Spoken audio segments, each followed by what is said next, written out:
What's up, guys? Teddy Cornwell here. Welcome to the Underdog Talk, the most underrated podcast on earth. And there is something about the underdog, but today we're joined by big number 60, back with the Jets, and starting at center, Connor McGovern. What is up, 60? How are you and the family doing, man? Good, man. How are you doing? I appreciate you having me on. I'm doing well until I have to file something with Google because when you look up Connor McGovern, there's two of you guys in the NFL. There is. Now here's the mind fuck. When you look up Connor McGovern Jets, the Connor McGovern from Dallas/Bills shows up with your picture. Yeah, the whoever inputs information on the different sites definitely gets us confused quite often. I mean, it's kind of funny. You look up, whatever it is, could be a Wikipedia page, could be an article. You're about 50-50 if you're getting the right picture attached, if you're getting the right team attached. I I think he's starting to get more on social media, but when he first got in the league, he wasn't. So I got tagged in all this stuff. Like his senior year in college, I had or whenever he came out, I had agents reaching out to me, and I had financial advisors. He got picked up, or he got drafted by Dallas, and then Yeah. instantly I had 15 Dallas realtors reach out, and I'm like, well, you guys got the wrong guy, so you're wasting your time. But he wasn't on Instagram for a long time, or Twitter, I forget which one it was. So I've via the eye of social media have seen a lot of his career, or get tagged in a lot of his career. So If they're offering any freebies, I'd say, yeah, that's me. I'm the yeah, if you Bills want me to starting have, if left you want to guard. give me a house in Dallas, I'll take it. Yeah, So you know what? I'll take it. I'm the Bills starting left guard. It's yeah. funny, real quick. A Dallas podcast, like an official Dallas podcast, was like, "Well, it looks like Connor McGovern just went to the Jets. I really wish we still had him." They're like, "No, no, no, that's the wrong Connor." I'm like, even the Dallas Cowboy fans don't know the difference. And I was like, Yeah, when he signed with the Bill, or when he signed with Buffalo, a bunch of Jets fans were like, "I can't believe Connor McGovern would do us like that." He was on our team, and now he's going to our arch nemesis, and I was like, "Oh, it ain't me." And then it's kind of funny. So well, anyways, sir, you are back with the Jets starting at that center position. What are the emotions like of returning back to New York where you've rocked and rolled and started the past two seasons? it's been awesome. We've gotten better and better every year I've been here. This year obviously holds a ton of promise, and I just hope none of the young guys fall into the trap of we're still gonna have to go earn it. Nobody's just gonna lay down because we have now number 8 back there slinging the rock. But the advantage that gives is huge. So the energy is great. I will say with Sala, the energy's always been great. But this is just adds a whole other dimension to it. So I'm really excited. It's going to be a really good year. And 2 days ago, the Jets re-signed the biggest player or the biggest signing, Connor McGovern, and they also got this kid named Aaron Rodgers, Yeah. who's pretty good. Now, what are your thoughts on protecting and leading that line, and then protecting one of the best quarterbacks of all time? Yeah, I think I'm excited for a lot of reasons. This offensive line is going to have a ton of continuity. I'm playing next to two of the best guards in football right now. And you got Big Beck coming back, looking lean and mean, and ready to roll. And then whether it's Dwayne Brown or whoever else at tackle, that's a pretty fierce group, and the continuity there is huge.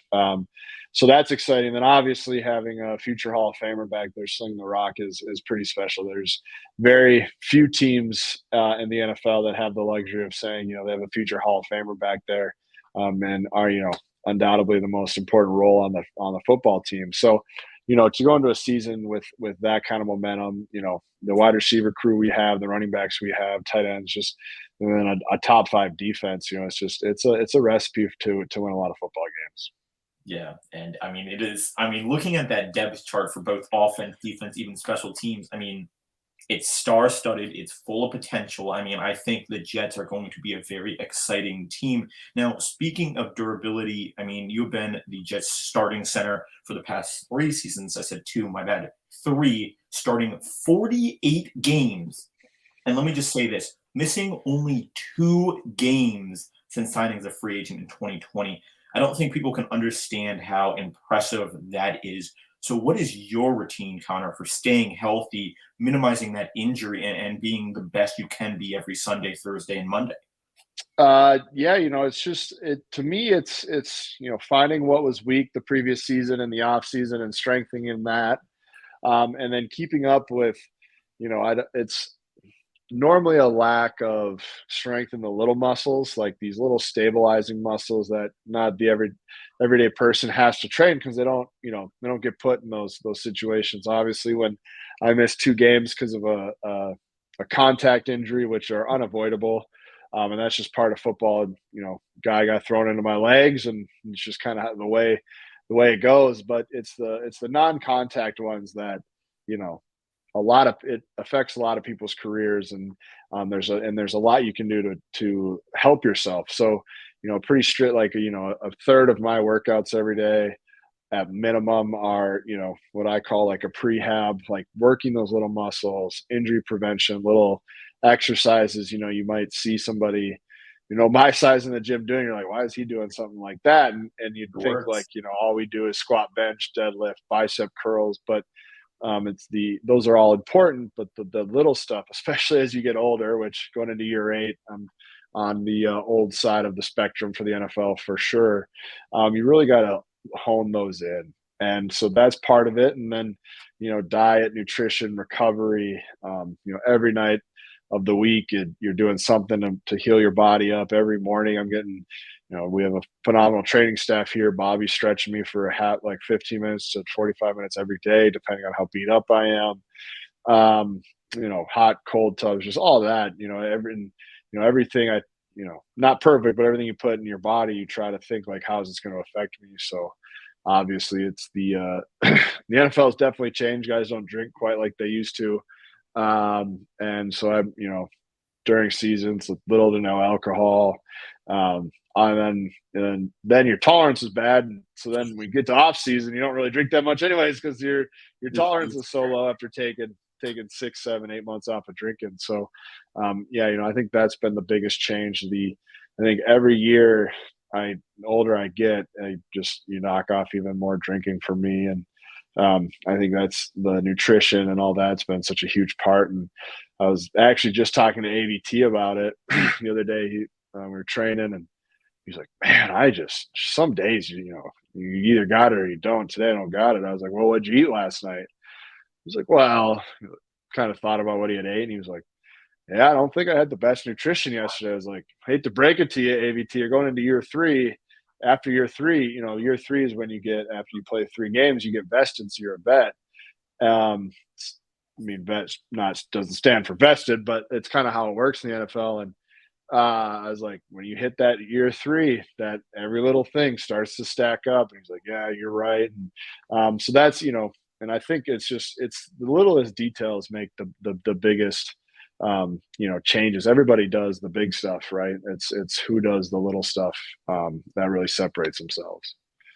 And Elijah, you're a stud. Don't worry. We know one day won't hurt you. You perform Oh yeah, extremely no. And well. even on his worst day, he's better than anybody else I've seen. He's such a freak. He's, he's good. There's normally a pretty big gap when you're a rookie. When you come in like just first day, it's just you can tell you're a rookie. But AVT came in the first drill we did. I looked at some older guys like, well, he's the real deal. Good thing we drafted him in the first round. So, no, he's a he's a special player. Yeah, my best day and his worst day are pretty similar there. So, no, he's a freak.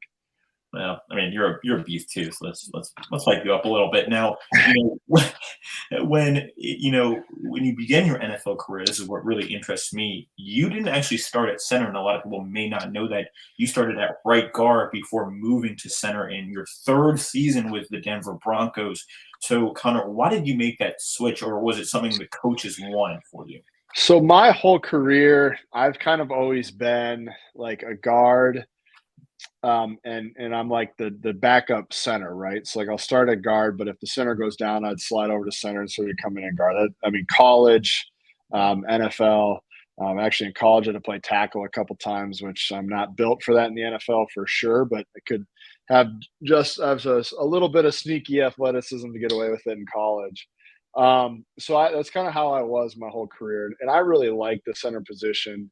Um, I like to think some days I have a pretty good head on my shoulders, and to be able to make the adjustments and add such a cerebral aspect to such a physical game, I find really fascinating and fun. So yeah, the one of my best friends, Matt Paradis, went down. I think it was week 9, my third year in the league, and we're playing Houston Texans that Clowney and JJ Watt. They're a pretty fierce defense, and I switched from right guard to center, and I haven't looked back. So, and we haven't looked back, and the durability factor is just, to me, I don't think people understand how important that is. I mean, that alone is what makes a star. I mean, the durability, doing those every little things like you talked about.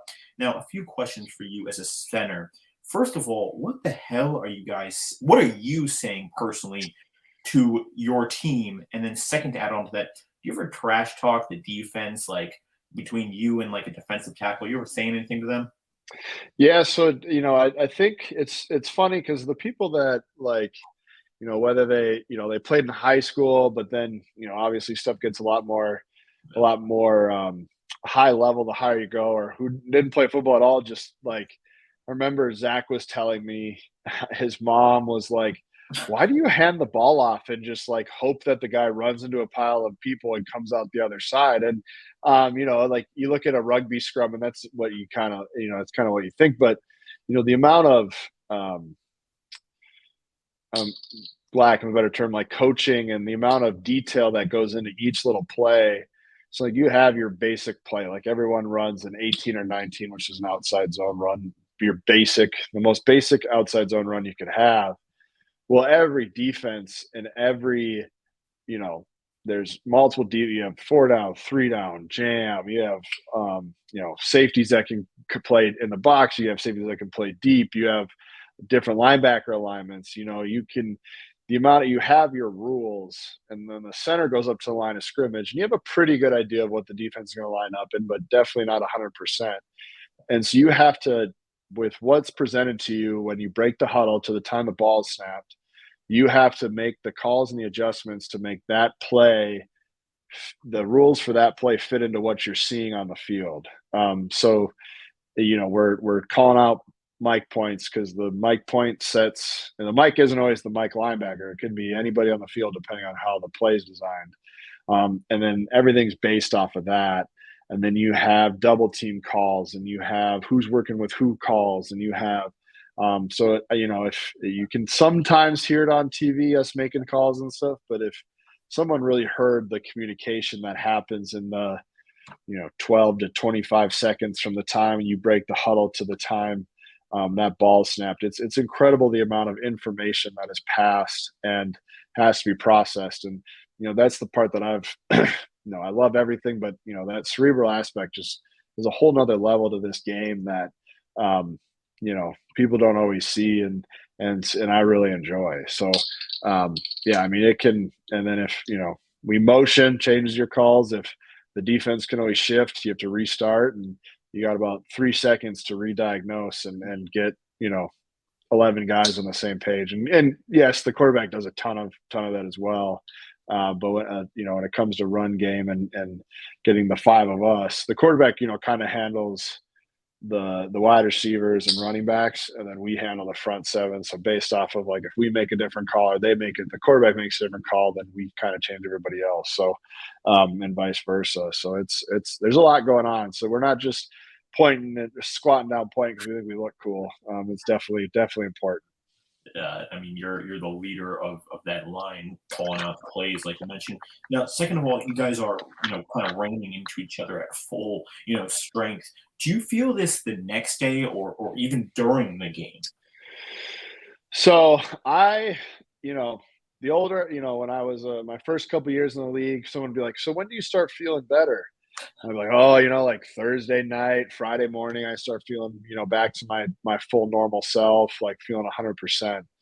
Um, last year and the year before, it's like, well, once I get to the stadium and I Theragun or foam roll for about an hour, and then I go get stretched by a coach, and then I go on the field and do a warm up, and then I come back and get stretched again, and then I get my gear on, and well, then I feel pretty good, and then the ball gets rolling out there, and you do it all over again. So, yeah, when season's done, you kind of have nagging injury. Like if you make it out of the season with no injuries, you have nagging stuff like this year. I think I had it for the next month and a half, and then finally, after about a month and a half, I woke up and I'm like, "All right, I feel good today. I feel like I'm normal now." So, yeah, it's definitely a violent game, and the older you get, the longer it takes. I feel like that's for everything in life. The older Yeah, you and get, that's not just a football thing. That's a uh, life thing. So, that is unfortunate life thing. Now, kind yeah. of winding it down, you've really seen it all from going to college to NFL to being a star in the NFL to starting in the NFL. So, Connor, what is your biggest tip for someone who is looking to make it to the big leagues like you once were trying to do, sir? I one day I'll have to write a book because I've had this question asked a lot, and I think every time it's asked, I say something a little different, and I could probably take up about 3 hours of your time talking about all the things I think it takes, and and it can go from anything from just the determination, coachability, having the right village. Like you can do anything you want. There's stories. There's incredible stories of people that have whatever genetic disposition, and they make it to whatever their dream is. Whether there's a one of the Harlem Globetrotters. I don't know if he's currently there or was there. He's like 4 foot, 4.5 feet tall, and he's one of the best basketball players in the world. Or, so they're just having that determination and not letting anybody tell you can't do something is huge. Which is just that, I guess, the underdog mentality. It's perfect example is my freshman year in high school. You're a freshman in high school. You've gotten to that point where like somebody asks you what you want to be, you're not saying like a, Superman, or you're not saying like a, something like little kids say. Like you're getting into that point where you need to start thinking about your future. You're saying a business owner, or a teacher, or a doctor, or whatever, right? And so we're going around the room, and gets to me, and they say, "What do you want to be when you're older?" And I said, "I want to be a professional football player." You grew up in Fargo, North Dakota, right? And they're like, "Well, everyone had just said like teacher, doctor, whatever." And like, well, yeah, but like, what do you actually want to be when you grow up? And I was like, I want to be a professional football player.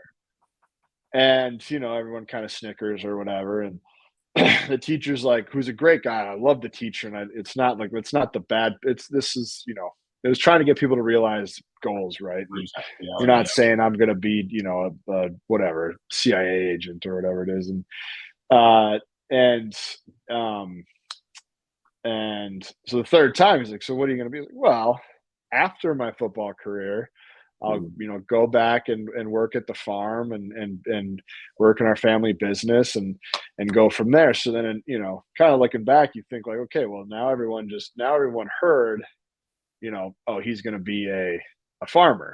Well, in my mind, it's I'm going to be a professional football player, then I'm going to be a farmer. So and it's stuff like that, like whatever. Any guy in the NFL has stories like that. There's a couple freaks, like probably like a Derrick Henry, who was like that big in high school, and they're like, yeah, you're probably going to be a professional football player, right? But for the vast majority of guys that are in the NFL, they've had a lot of adversity to go through, no matter what your background is. You've had some tough hills to climb, tough battles to fight, and so I guess especially fitting for this podcast is just determination and belief in self belief that you can do anything you work hard enough at, and with the determination, self belief is the hard work. If you get out of bed every day and when you hit your feet hit the floor and you're doing everything you possibly can to focus on that goal, it's good things will happen. Might not be immediately, but they'll happen.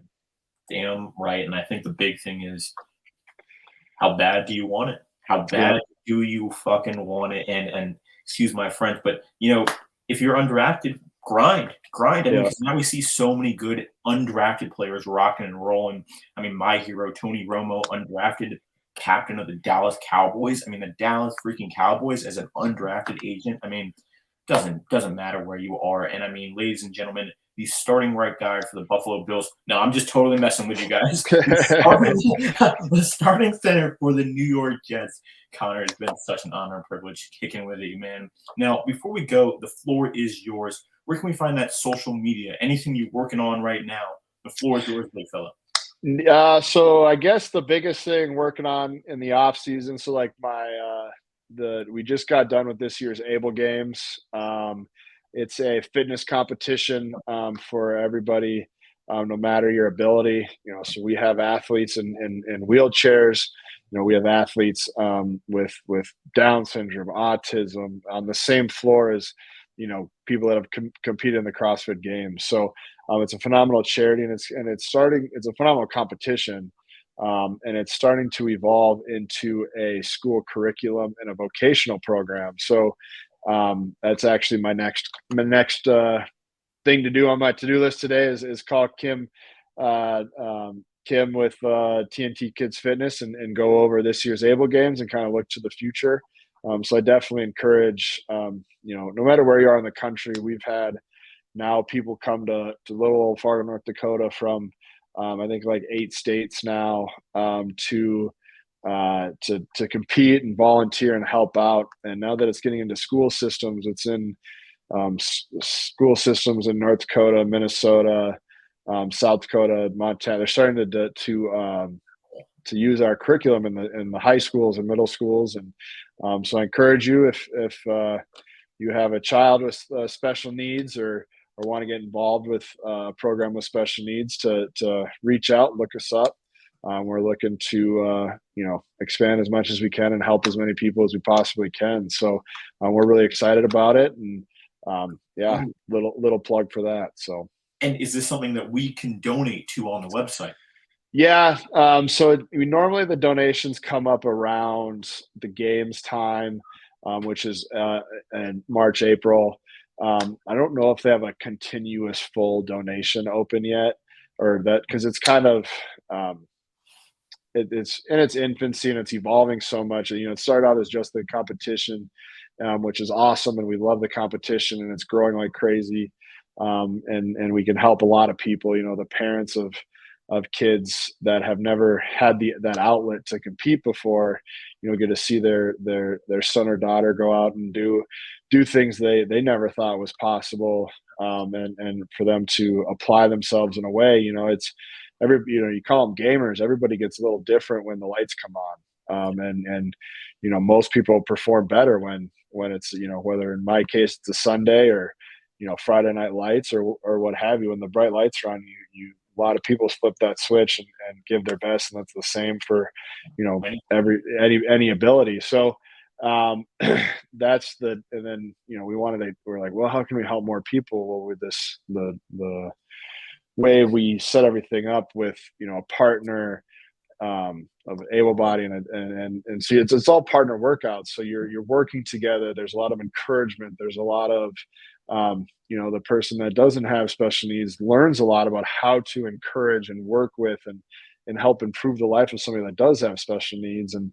then the special needs athlete gets to go out and ball out and have a great time and know that feeling of competition under the bright lights. So it's been phenomenal. But we saw the change it had with these athletes and with both partners, and so we've adapted to a physical fitness education or physical education credit, like a gym class in high school, and it's been awesome. Every school that's adopted it has loved it, from both sides of the partnerships, and it's not only accomplishing that goal, but it's also one of the biggest problems in the special needs community, especially with like Down syndrome or severe autism, is obesity, because it's people don't always feel comfortable with how to allow them an outlet to work out and get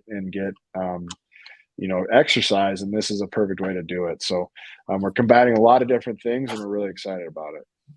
Well, I mean, those just sound like the best example of an underdog. I mean, first two people to donate, I will match your donation up to $100. If the site is not taking donations, I will send that right to the starting center of the Jets, and he will take care of that. I mean, guys, I will also have that link to the website.